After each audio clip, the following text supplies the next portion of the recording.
In Tehran University, Professor Mohammad Marandi joins me now with more on this. Professor, good to have you on the program with us. 5 years on, where do things stand with the Iran nuclear deal? Is the deal still salvageable at this point? First, I have to point out that Iran never had a nuclear weapons program, and the deal was not about a nuclear weapons program.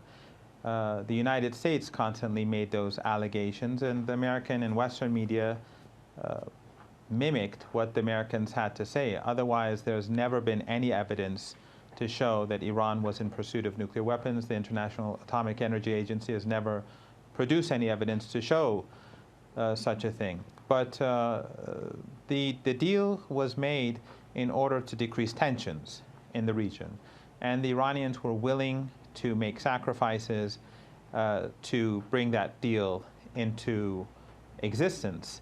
And on the other hand, the Americans saw that they could not force Iran to end their legitimate rights for a peaceful nuclear program, and they had to accept Iran's right to enrichment. And that's what triggered the negotiations that brought about the deal.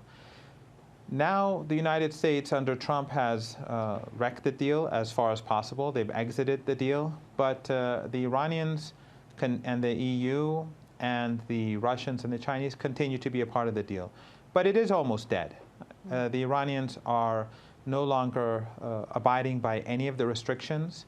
Research and development is going ahead as it did before the deal. The only difference now is that Iran continues to allow the IAEA to have extra monitoring capabilities in the country in accordance with the nuclear deal. But of course, the only reason why Iran has stopped its limitations on research and development is because the European Union has been abiding by U.S. sanctions, and they are in violation of all their commitments. If the EU were to abide by their commitments, Iran would begin implementing those parts of the deal that they are no longer implementing. U.S. Democratic presidential nominee Joe Biden says that if he's elected president, he will return the U.S. to the deal. Do you think that's even possible? Can the deal be reconstituted in its original form? Or would this be a matter of going back to the negotiating table? And would Iran even be willing to negotiate with the U.S. again? Iran will not accept a new deal. That is definitely out of the question. I think the last 2 years has shown this. The Americans kept saying that wait a few months, the Iranians will capitulate. Under no circumstances will Iran accept any changes to the deal, simply because the Iranians have already made more than enough concessions in the eyes of Iranians. I personally think that the United States does not have the will to abide by the deal, and they will also have to compensate for the damage that they've done to the deal over the last 2 or 3 years. And there's also the issue of the murder of General Soleimani, a senior Iranian official. This is unprecedented in contemporary human history.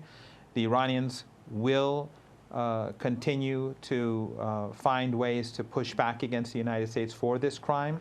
And this is not the end of that chapter. The strikes on the Al-Assad base, the U.S. occupation forces that were in that base were targeted by Iranian missiles. That was just you know, a limited response. But the Iranians have major grievances. The hardship that the United States has imposed upon ordinary Iranians through the sanctions. They've killed people as a result of these sanctions. So this is not just, even if Biden had the will to implement the nuclear deal in full, he would still have to go a long way further in order for the Iranians to accept anything from the United States. Okay, Professor Mohammad Marandi, thank you.